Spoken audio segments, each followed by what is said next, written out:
প্রিয় বন্ধুরা, আজকে আমি যে বিষয়টি নিয়ে আপনাদের কাছে কথা বলবো সেটি হলো জিম, শিন এবং ইয়া এই তিনটি হরফের মাখরাজ সম্পর্কে আজকে আমরা আলোচনা করব। ভিডিওটি কেটে কেটে বা স্কিপ করে দেখবেন না, শেষ পর্যন্ত দেখুন। ইনশাল্লাহ একটি বিষয় আপনি অনুধাবন করতে পারবেন। চলুন তাহলে আজকে আমরা বিষয়টি শুরু করি।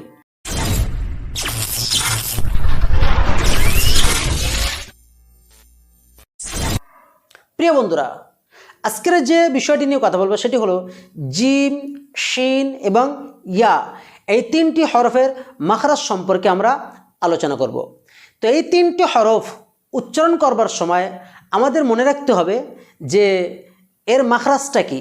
জিম, শিন এবং ইয়া এই তিনটি হরফের মাখরাজ হলো ওয়াসতুল লিসান, অর্থাৎ জিহ্বার মধ্যখান তার বরাবর উপরের তালুর সাথে লাগিয়ে আমরা জিম, শিন, ইয়া এই তিনটি বর্ণ উচ্চারণ করব। ফের বলছি, জিহ্বার মাঝখান এবং তার বরাবর উপরের তালু, তার বরাবর উপরের তালুর দিকে ধাবিত করে আমরা জিম, শিন, ইয়া এই তিনটি বর্ণ উচ্চারণ করব। উল্লেখ্য কয়েকটি বিষয় এখানে মনে রাখতে হবে। জিম বর্ণটি উচ্চারণ করবার সময় জিহ্বার মাঝখান আর উপরের তালুর সাথে লেগে যাবে, কেননা জিম বর্ণটি হলো সিদ্ধার হরফ। জিম বর্ণটি হলো সিদ্ধার হরফ, এই জন্যে সিদ্ধা মানে হলো আল কুওয়া অর্থাৎ শক্তিশালী, আওয়াজটা বন্ধ হয়ে যাবে। তো জিম বর্ণটি উচ্চারণের সময় জিহ্বার মাঝখান আর উপরের তালুর মাঝে একেবারে লেগে যাবে, যেমন এজ এজ এজ।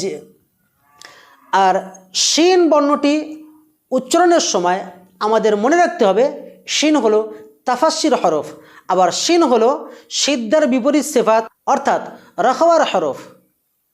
শিন বর্ণটি যেমন একদিক দিয়ে তাফাসসির হরফ, অপর দিক দিয়ে শিন বর্ণটি হলো রাখওয়ার হরফ, অর্থাৎ সিদ্ধার হরফ উচ্চারণের সময় জিহ্বার মাঝখান আর উপরের তালুর মাঝে যেমন লেগে যাবে, শিনটি সিদ্ধার হরফ নয় বিধায় শিন বর্ণটি যখন আমরা উচ্চারণ করব জিহ্বার মাঝখান আর তার বরাবর উপরের তালুর মাঝে একেবারে লেগে থাকবে না, কিঞ্চিত পরিমাণ ফাঁকা থাকবে।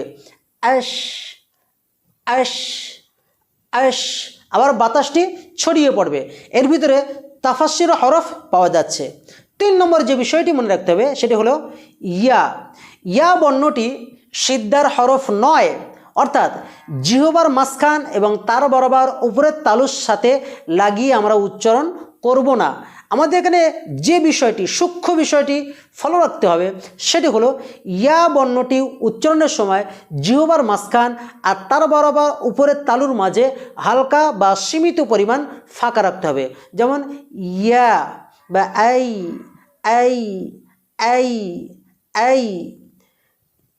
তাহলে এবারে দেখুন, হামজা জিম জবর আজ, জিহ্বার মাঝখান উপরের তালুর সাথে লেগে যাচ্ছে।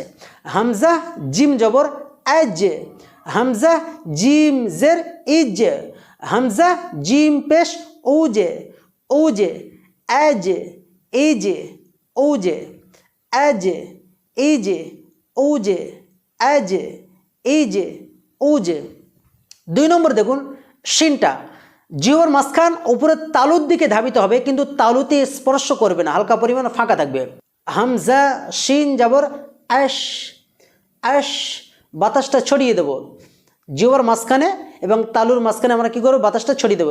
হামজা শিন জবর আশ, হামজা শিনজের ইশ, হামজা শিন পেশ উশ, আশ ইশ উশ, আশ ইশ উশ। প্রিয় বন্ধুরা, 3 নম্বরে যে বিষয়টি বলবো সেটি হলো ইয়া। ইয়া বর্ণটি উচ্চারণের সময় জিহ্বার মাঝখান উপরের তালুর দিকে ধাবিত হবে, কিন্তু মাঝখানে সামান্য পরিমাণ ফাঁকা থাকবে।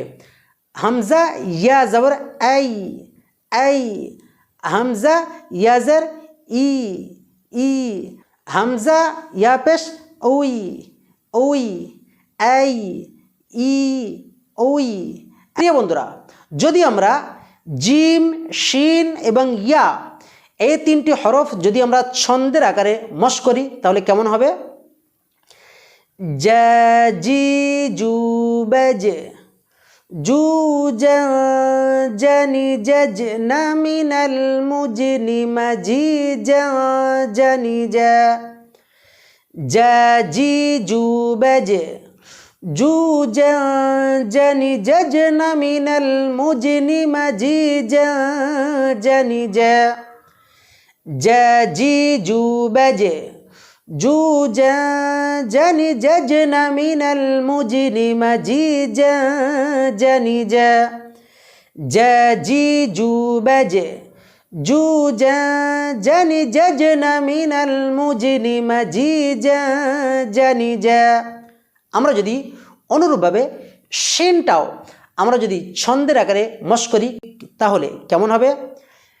শাশি সুবেশ শু শানি শাস না মিনাল মুসনি মাশি শানি শাশি সুবেশ শু শানি শাস না মিনাল মুসনি মাশি শানি শাশি সুবেশ শু শানি শাস না মিনাল মুসনি মাশি শানি। প্রিয় বন্ধুরা, যদি আমরা ইয়াটাকেও ছন্দের আকারে মশ করি তাহলে কেমন হবে?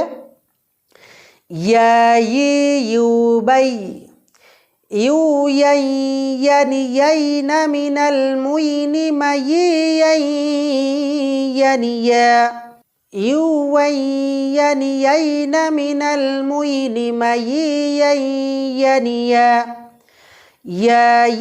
ইউ বাই ইউ ইয়ানি ইয়াইনা মিনাল মুইনি মাইয়ানি। প্রিয় বন্ধুরা, যদি আমরা ইয়া বর্ণটি এইভাবে মশ করি বা শিন বর্ণটি বা জিম বর্ণটি এইভাবে মশ করি তাহলে আমাদের জিহ্বার জড়তা যেমন দূর হবে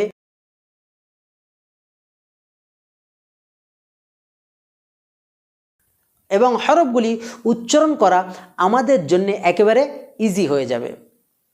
প্রিয় বন্ধুরা, আজকের এই ভিডিওটি থেকে যদি আপনি কিঞ্চিত পরিমাণ উপকৃত হয়ে থাকেন অবশ্যই আমাদের এই চ্যানেলটি সাবস্ক্রাইব করবেন, পাশে থাকা বেল আইকনটা প্রেস করে অল নোটিফিকেশনটা অন করে আমাদের সাথেই থাকবেন। অলরেডি যারা আমাদের এই চ্যানেলটি সাবস্ক্রাইব করে আছেন আপনাদের সকলকে জানাই অসংখ্য অসংখ্য মোবারকবাদ। আসসালামু আলাইকুম রহমতুল্লাহ ওয়া বারাকাতুহু।